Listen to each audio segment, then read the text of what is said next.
오늘 우리가 다 함께 나눌 말씀은 마태복음 22장 15절부터 22절까지입니다. 본문을 교독하도록 하겠습니다. 이에 바리새인들이 가서 어떻게 하면 예수를 말의 올무에 걸리게 할까 상의하고 자기 제자들을 가져왔던 그와 함께 예수께 권하여 말하되 선생님이여 우리가 알오니 당신은 참되시고 진리로 하나님의 도를 가르치시며 아무도 거리는 일 없으니 이는 사람을 외모로 보지 않으십니다. 그러면 당신의 생각에는 어떠한지 우리에게 이르소서. 가이사에게 세금을 바치는 것이 옳으니까 옳지 아니하니까 아니. 예수께서 그들에게 안녕하시고 이르시되 내 시간이 다르라 어찌하여 나를 시험하느냐.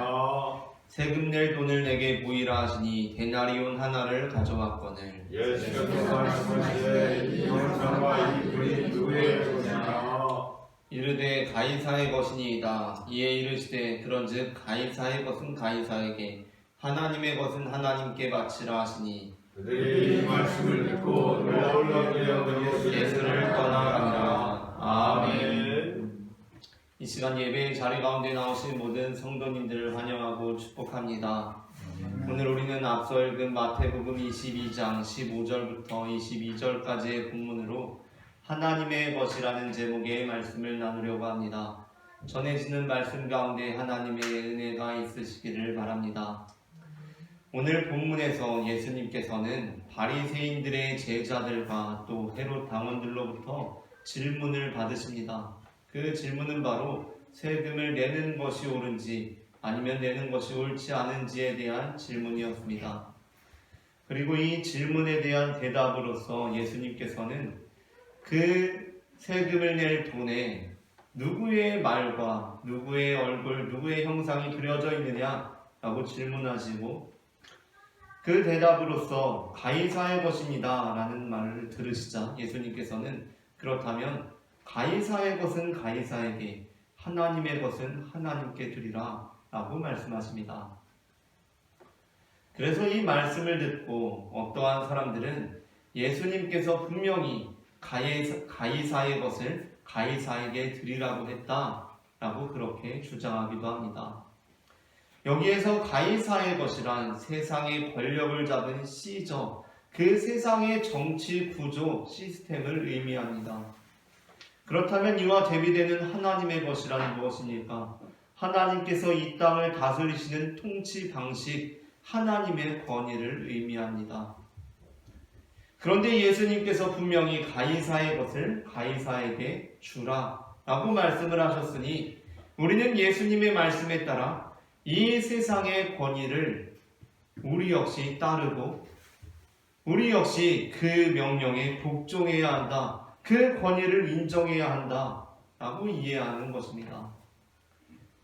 물론 그리스도인들은 이 땅의 권위에 무조건적으로 반항하고 저항하는 사람들이 아닙니다.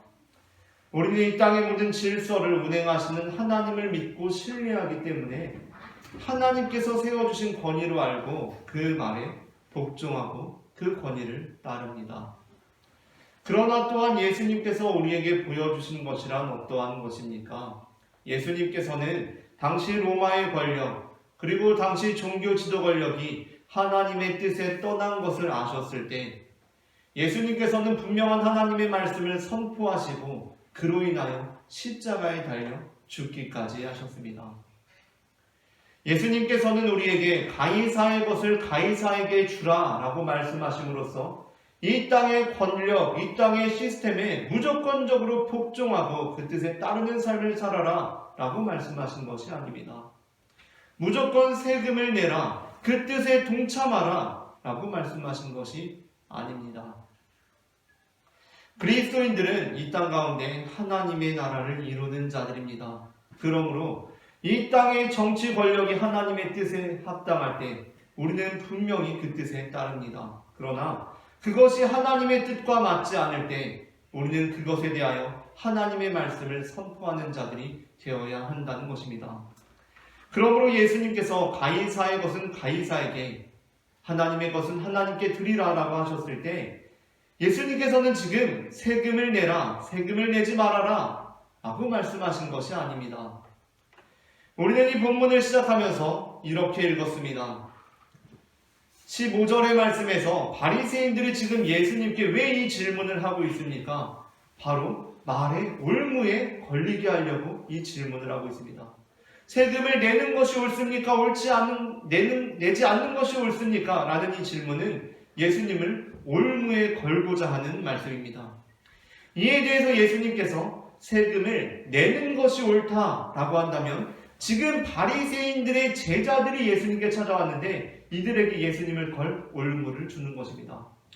왜냐하면 유대에 충실했던 바리새인들과 바리새인들의 제자들 그리고 유대 민중들은 세금을 내기는 낼지라도 그것에 대해서 강한 거부감을 가지고 있었기 때문입니다. 반면 헤롯 당원들은 어떻습니까? 로마 권력에 찰싹 달라붙은 사람들입니다. 이 사람들은 세금을 내야 한다고 말하는 사람들입니다. 그렇다고 할 때 예수님께서 세금을 내지 않아야 한다라고 하면 누구에게 걸림이 되겠습니까? 헤롯 당원들에게 걸림이 됩니다. 요한복음 8장을 보게 되면 예수님께서 딜레마에 빠지실 만한 질문을 던지시는 장면이 또한 나옵니다. 그것이 바로 요한복음 8장에 나오는 음행한 여인들을 바리새인들과 서기관들이 예수님께 데리고 와서 예수님, 이 여자가 지금 음행 중에 잡혀왔는데 이 여자를 돌로 치는 것이 맞습니까? 아니면 돌로 치지 말아야 합니까? 모세의 율법에는 돌로 치라고 되어 있는데 치는 것이 맞습니까? 치지 않는 것이 맞습니까? 라고 질문한 것입니다. 이에 대한 예수님의 응답이 무엇이었습니까? 예수님께서는 이 질문에 대해서 그래, 모세의 율법에는 음행 중에 잡혔다면 돌로 치라고 했으니 돌로 쳐라 라고 말씀하실 수 없으셨습니다. 왜 그러셨습니까? 왜냐하면 예수님께서 모세의 율법에 따라 돌로 치라라고 한다면 예수님께서 말씀하시는 사랑과 은혜의 하나님을 부정하는 것이 되기 때문입니다. 그러나 예수님께서는 또한 돌로 치지 말아라 라고 할 수 없으셨습니다. 왜입니까? 분명히 모세의 율법에는 음행 중에 잡힌 여인을 돌로 치라 라고 나와 있었기 때문입니다. 그러니까 예수님께서는 그 순간에 이 음행 중에 잡혀온 여인을 돌로 쳐야 합니까? 치지 말아야 합니까? 라는 질문에 돌로 치라고 대답을 할 수도 없고 돌로 치지 말아라 라고도 대답할 수 없는 상황이셨습니다. 그때 예수님께서 그래서 말씀하신 것이 무엇입니까? 너희 중에 죄 없는 자가 먼저 돌로 치라 라는 말씀이었습니다. 이 말씀을 듣고 돌을 들고 있던 사람들은 아무도 이 여인을 돌로 칠 수 없었습니다. 심지어 바리새인들과 서기관들도 돌로 칠 수 없었습니다. 그들은 그 말씀을 듣고는 아무것도 하지 못했습니다. 예수님께서는 돌로 치라는 답변도 할 수 없으셨고 돌로 치지 말아라라는 답변도 할 수 없으실 때 제3의 답변을 하심으로써 모든 상황을 종결시키시고 하나님께서 대체 이 여자를 어떻게 바라보시는지 하나님께서 우리의 죄에 대해서 어떤 마음을 가지고 계시는지를 분명히 드러내 보이셨습니다.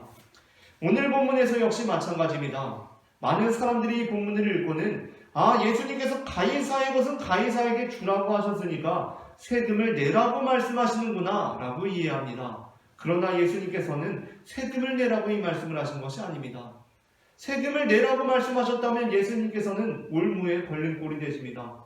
그렇다고 세금을 내지 말라고 말씀하신 것도 아닙니다.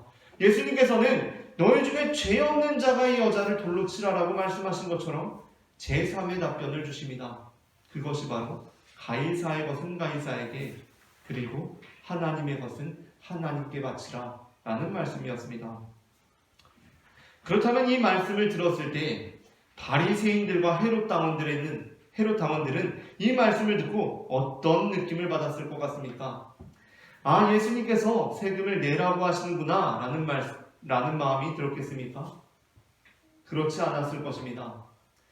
우리가 요한복음 8장에 나오고 있는 것처럼 너희 중에 죄 없는 자가 먼저 돌로 치라 라는 말씀을 듣고 바리새인과 서기관들이 어떠한 행위도 하지 못하고 집으로 돌아갔습니다. 그런데 그때 바리새인들과 서기관들의 마음에 어떠한 마음이 들었겠습니까? 예수님께서 죄 없는 자가 먼저 돌로 치라고 하셨으니까 예수님께서 돌로 치라고 하셨지 라는 마음이 들었겠습니까? 그렇지 않았을 것입니다. 그들은 비록 돌로 치지 못했지만 마음에 강한 분개함이 남았을 것입니다. 어떠한 분개함입니까? 예수님께서 돌로 치지 못하게 하셨다라는 분개함입니다. 예수님께서는 분명 돌로 치라고 하셨습니다. 그런데 이들은 돌로 치지 못했고, 예수님께서는 그래도 돌로 치라고 하셨어 라는 마음이 드는 것이 아니라 예수님께서 돌로 치지 못하게 하셨다라는 분개함이 마음에 남았을 것이라는 말씀입니다.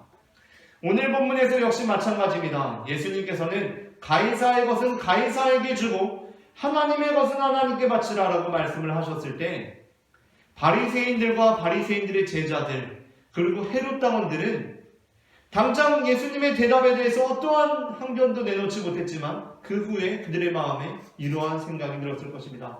아, 예수님께서 가이사의 것은 가이사에게 바치라고 했으니까 세금을 내라고 하시는구나 라는 마음이 아니라 예수님께서 지금 세금을 내지 말라고 하신다 라는 마음이 들었을 거라는 것입니다.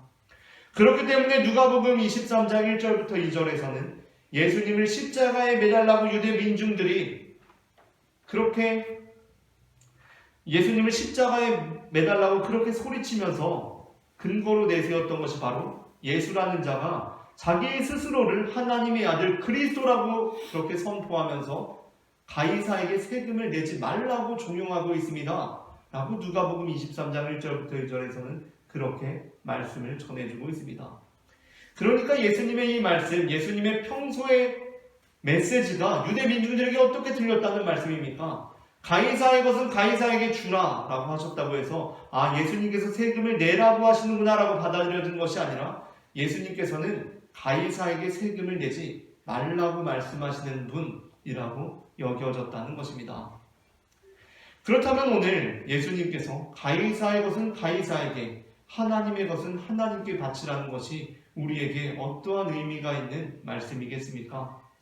예수님께서는 지금 세금을 내라거나 세금을 내지 말라고 이 말씀을 우리에게 하고 계신 것이 아닙니다. 예수님께서는 지금 우리가 어떠한 존재인지를 나타내 보여주고 계십니다.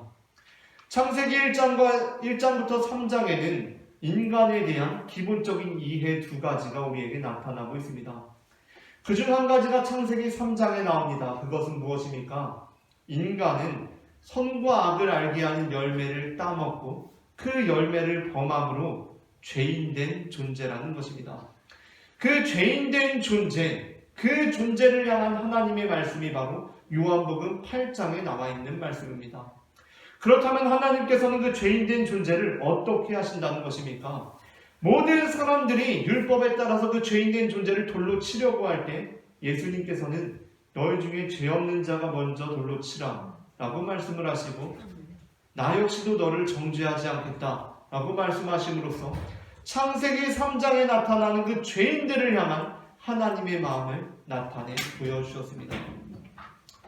또한 오늘 마태복음 22장에서 예수님께서는 창세기 1장에 나오는 인간의 존재에 대해서 말씀해 주십니다. 예수님께서는 세금을 낼 돈을 가져와 보라 라고 말씀을 하시고 이것에 누구의 형상이 그려져 있느냐 라고 물으십니다. 그러자 가이사의 것이 그려져 있습니다 라는 대답을 들으시고 그래, 그렇다면 가이사의 것은 가이사에게 주고 하나님의 것은 하나님께 바치라 라고 말씀하십니다. 창세기 1장에서 우리 인간에 대해서 이렇게 말씀하고 있습니다. 하나님께서 이 세상의 모든 피조물들을 만드시고 우리가 이제 인간을 만들자라고 말씀하시면서 어떻게 말씀하십니까? 그 인간을 만들 때 우리의 형상에 따라 인간을 만들자라고 그렇게 말씀하십니다. 그러므로 우리는 인간은, 사람은 모두 누구의 형상으로 누구의 형상으로 지음받은 존재들입니까? 바로 하나님의 형상으로 지음받은 존재들이라는 것입니다. 그렇기 때문에 예수님께서 너희가 가이사의 것은 가이사에게 주고 하나님의 것은 하나님께 바치라 라고 하신 이 말씀은 너희가 세상의 것을 세상에게 주고 하나님의 것, 너희 존재 그 자체를 하나님께 드리라 라는 말씀입니다. 우리 모든 한 사람 한 사람은 하나님의 형상으로 지음을 받은 존재들이기에 우리의 전 존재를 하나님께 드리라는 말씀이라는 것입니다. 그런데 예수님께서는 그냥 우리에게 하나님의 형상인 너 자신을 하나님께 드리라고 한 것이 아니라 가이사의 것을 가이사에게 주고 그 형상에 새겨져 있는 가이사의 형상에 새겨져 있는 가이사의 것은 가이사에게 다 주고 하나님의 것을 하나님께 드리라 라고 말씀하십니다. 여기서 이 가이사의 것이란 무엇입니까? 단적으로 돈입니다. 예수님께서는 세금을 내라고 하시는 것이 아니라 가이사의 것이 그려져 있는 것을 가이사에게 다 주라 라고 말씀하십니다. 이것은 세금을 내라는 말씀이 아닙니다. 우리의 지갑 속에 신사임당 그림이 그려져 있으면 그것은 신사임당에게 다 주라는 것입니다. 그중 일부를 세금을 내라는 것이 아닙니다. 세종대왕 그림이 있는 것은 세종대왕에게 다 주라는 것입니다. 이가 그려져 있는 것은 다 줘버리라는 것입니다. 그러면 우리에게 드는 마음이 무엇입니까? 세종대왕 그림 있는 거 세종대왕에게 다 주고 나면, 신사임당 그림 있는 거 신사임당에게 다 주고 나면 우리는 어떠한 마음이 듭니까? 그럼에도 불구하고 내가 존귀한 존재라는 생각이 드십니까? 내 돈을 다 가이사에게 주어버렸습니다. 여기서 가이사의 것이란 가이사로부터 온 것입니다. 세상으로부터 우리에게 온 돈, 재물, 세상으로부터 우리가 쌓아온 경험, 세상으로부터 우리가 얻게 된 부와 지위와 명예와 권력, 이 모든 것, 세상으로부터 온 것 다 세상에게 줘버리라는 것입니다. 그리고 예수님께서는 이렇게 말씀하십니다. 하나님의 것은 하나님께 드리라 라고 말씀하십니다. 이 말씀은 어떠한 말씀입니까? 우리는 이렇게 생각합니다.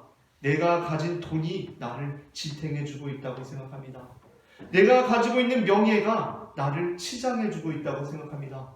옷이 날개입니다. 내 권력이 나를 지탱해주고 있다고 생각합니다. 내가 가지고 있는 이 권력이 없으면 나는 아무것도 아닌 존재라고 생각합니다. 내가 가지고 있는 돈이 다 사라져버리면 나는 초라한 존재가 되고 말 것이라고 생각합니다. 그리고 실제로 돈과 건강과 명예와 권력을 모두 다 잃어버리게 되었을 때, 세상이 우리에게 주었던 것, 빈손으로 이 세상에 왔는데 세상이 우리에게 주었던 것을 세상이 다 가져가 버리게 되었을 때 우리는 스스로 초라한 존재라고 생각합니다. 쓸모없는 존재라고 생각합니다. 그런데 그 상황에 예수님께서는 우리가 어떠한 존재인지 다시 바라보게 하십니다. 그것은 바로 우리가 하나님의 것이라는 말씀입니다. 가이사의 것을 가이사에게 다 주고 나서도 너는 하나님의 것이다 라는 말씀을 예수님께서는 가이사의 것은 가이사에게, 하나님의 것은 하나님께 바치라 라는 말씀으로 우리에게 전해주고 있다는 것입니다. 오늘 이 시간 우리의 인생을 지탱해주고 있는 것이 무엇입니까? 우리의 재물입니까? 이 시간 우리의 삶을 화려하게 치장해주고 있는 것이 무엇입니까? 우리의 명예와 권력입니까? 그것들은 다 세상으로부터 온 것들입니다. 만일 그것들이 다 사라져버리게 된다면 이제 우리는 어떠한 존재입니까? 볼품없는 존재입니까? 쓸모없는 존재입니까? 그렇지 않습니다. 예수님께서는 우리에게 이렇게 말씀하십니다. 가이사의 것을 가이사에게 다 주고 나서도 걱정하지 말아라. 너는 그래도 하나님의 것이다 라는 말씀을 우리에게 주신다는 것입니다. 오늘 하루도 우리가 이 세상적인 것들을 의지하고 세상적인 것들을 바라보는 것이 아니라 우리를 그 형상대로 창조하시고 지으시고 부르시는 여호와 하나님을 바라보며 우리가 지금 가지고 있는 모든 세상적인 것들을 다 잃어버릴지라도 우리가 여전히 하나님의 것임을 기억하는 우리 성도님들이 되시기를 소망합니다.